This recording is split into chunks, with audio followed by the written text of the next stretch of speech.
ओम शांति। 7 फरवरी 2024। ईश्वरीय ज्ञान।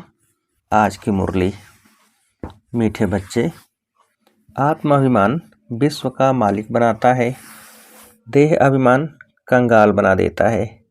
इसलिए आत्म अभिमानी भव।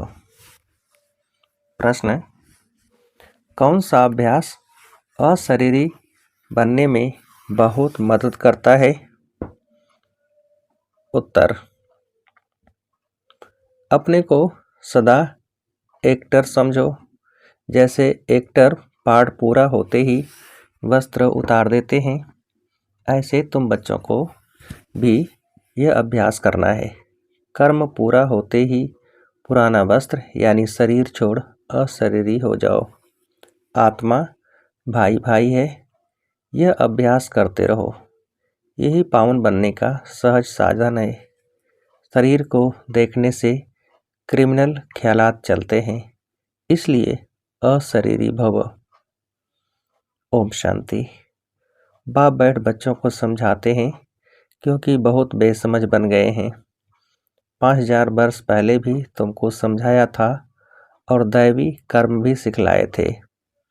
तुम देवी देवता धर्म में आए थे, फिर ड्रामा प्लान अनुसार पुनर्जन्म लेते लेते और कलाएं कम होती होते यहाँ प्रैक्टिकली बिल्कुल ही नील कला हो गई है, क्योंकि यह है ही तमो प्रधान रावण राज्य।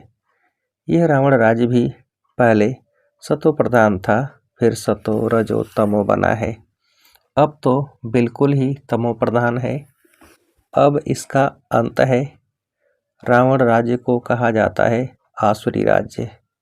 रावण को जलाने का फैशन भारत में है। राम राज्य और रावण राज्य भी भारतवासी कहते हैं। राम राज्य होता ही है सतयुग में, रावण राज्य है कलयुग में। ये बड़ी समझने की बातें हैं। बाबा को वंडर लगता है। अच्छे अच्छे बच्चे पूरी रीति न समझने के कारण अपनी तकदीर को लकीर लगा देते हैं। रावण के अवगुण चटक पड़ते हैं, दैवी गुणों का खुद भी वर्णन करते हैं। बाप ने समझाया है, तुम वही देवताएं थे, तुमने ही 84 जन्म भोगे हैं। तुमको फर्क बताया है, तुम क्यों तमो प्रधान बने हो। यह है रावण राज्य। रावण है सबसे बड़ा दुश्मन, जिसने ही भारत को इतना कंगाल तमो प्रधान बनाया है। राम राज्य में इतने आदमी नहीं होते हैं।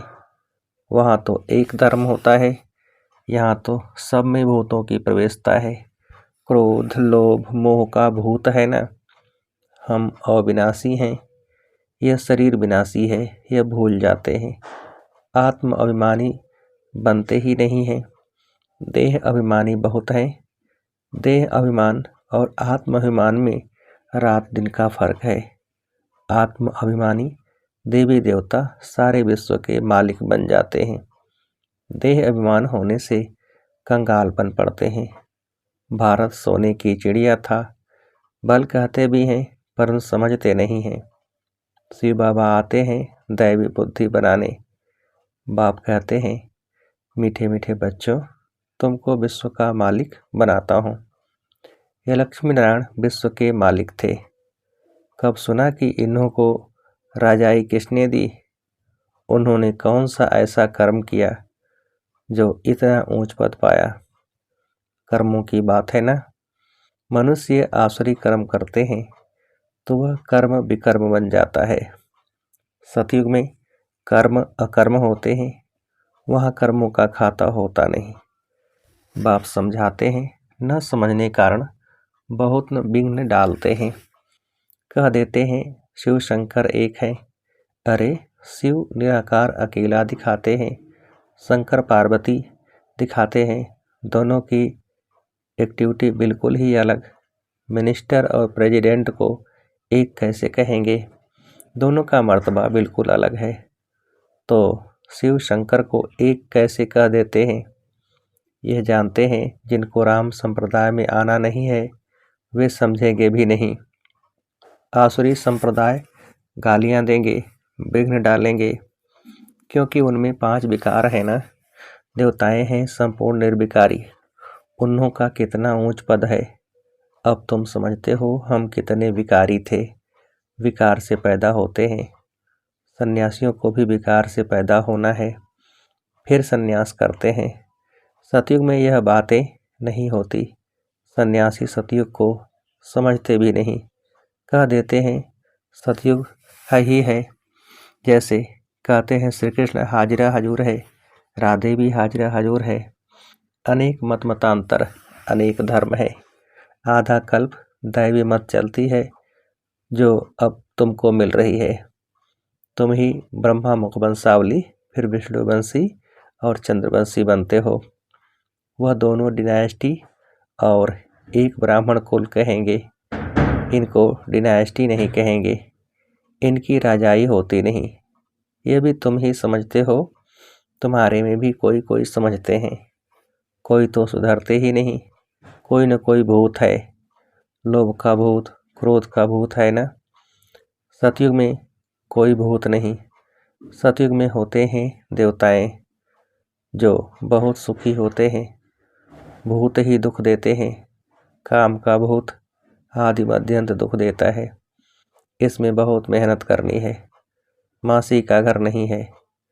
बाप कहते रहते हैं भाई बहन समझो तो क्रिमिनल दृष्टि न जाए। हर बात में हिम्मत चाहिए। कोई कह देते हैं शादी नहीं करोगे तो निकलो घर से बाहर, तो हिम्मत चाहिए। अपनी जांच भी की जाती है। तुम बच्चे बहुत पद्मा पद्म भाग्यशाली बन रहे हो। यह सब कुछ खत्म हो जाएगा, सब कुछ मिट्टी में मिल जाना है। कोई तो अच्छी हिम्मत रख चल पड़ते हैं, कोई तो हिम्मत रख फिर फेल हो जाते हैं। बाप हर बात में समझाते रहते हैं, परंतु नहीं करते तो समझा जाता है पूरा योग नहीं है। भारत का प्राचीन राजयोग तो मशहूर है, इस योग से ही तुम विश्व के मालिक बनते हो। पढ़ाई है सोर्स ऑफ इनकम, पढ़ाई से ही नंबरवार तुम ऊंच पद पाते हो। भाई बहन के संबंध में भी बुद्धि चलायमान होती है, इसलिए बाप इससे भी ऊंच ले जाते हैं कि अपने को आत्मा समझो, दूसरे को भी आत्मा भाई भाई देखो। हम सब भाई भाई हैं तो दूसरी दृष्टि जाएगी नहीं। शरीर को देखने से क्रिमिनल ख्यालात आते हैं। बाप कहते हैं बच्चे अशरीरी भव, देही अभिमानी भव। अपने को आत्मा समझो। आत्मा अविनाशी है। शरीर से पार्ट बजाया, फिर शरीर से अलग हो जाना चाहिए। वह एक्टर्स पार्ट पूरा कर कपड़ा बदली कर देते हैं। तुमको भी अब पुराना कपड़ा यानी शरीर उतार नया कपड़ा पहनना है। इस समय आत्मा भी तमो प्रधान, शरीर भी तमो प्रधान है। तमो प्रधान आत्मा मुक्ति में जा नहीं सकती, पवित्र हो तब जाए। अपवित्र आत्मा वापिस नहीं जा सकती। यह झूठ बोलते हैं कि फलाना ब्रह्म में लीन हुआ, एक भी जा नहीं सकते। वहाँ जैसे सिजरा बना हुआ है वैसे ही रहता है। यह तुम ब्राह्मण बच्चे जानते हो। गीता में ब्राह्मणों का नाम कुछ भी दिखाया नहीं है। यह तो समझाते हैं प्रजापिता ब्रह्मा के तन में प्रवेश करता हूँ तो जरूर एडाप्शन चाहिए। वह ब्राह्मण है विकारी, तुम हो निर्विकारी। निर्विकारी बनने में बहुत सितम सहन करने पड़ते हैं। यह नाम रूप देखने से बहुतों को विकल्प आते हैं। भाई बहन के संबंध में भी गिर पड़ते हैं। लिखते हैं बाबा हम गिर पड़े, काला मुंह कर लिया। बाप कहते हैं वाह, हमने कहा भाई बहन होकर रहो, तुमने फिर यह खराब काम किया। उसकी फिर बड़ी कड़ी सजा मिल जाती है। वैसे कोई किसको खराब करते हैं तो उनको जेल में डाला जाता है। भारत कितना पवित्र था जो मैंने स्थापन किया, उनका नाम ही है शिवालय। यह ज्ञान भी कोई में नहीं है। बाकी शास्त्र आदि जो हैं वह सब भक्ति मार्ग के कर्म कांड हैं। सतयुग में सब सद्गति में हैं, इसलिए वहाँ कोई पुरुषार्थ नहीं करते। यहाँ सब गति सद्गति के लिए पुरुषार्थ करते हैं, क्योंकि दुर्गति में हैं। गंगा स्नान करने जाते हैं तो गंगा का पानी सद्गति देगा क्या, वह पावन बनाएगा क्या, कुछ भी जानते नहीं। तुम्हारे में भी नंबरवार हैं। कोई तो खुद नहीं समझते तो दूसरों को क्या समझाएंगे। इसलिए बाबा भेजता नहीं। गाते रहते हैं, बाबा आप आएंगे तो आपकी श्रीमत पर चलकर देवता बनेंगे। देवताएं रहते हैं सतयुग और त्रेता में। यहाँ तो सबसे जास्ती काम विकार में फंसे हुए हैं। काम विकार बिगड़ रह नहीं सकते। यह विकार है जैसे माई बाप का वर्षा। यहाँ तुमको मिलता है राम का वर्षा, पवित्रता का वर्षा मिलता है। वहाँ विकार की बात नहीं होती। भक्त लोग कहते हैं श्री कृष्ण भगवान है, तुम उनको 84 जन्मों में दिखाते हो। अरे भगवान तो निराकार है, उनका नाम शिव है।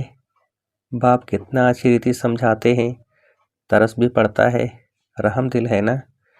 यह कितना अच्छे समझदार बच्चे हैं। बबका भी अच्छा है, जिसमें ज्ञान और योग की ताकत है तो वह कशिश करते हैं। पढ़े लिखे को सत्कार अच्छा मिलता है, अनपढ़े को सत्कार नहीं मिलता है।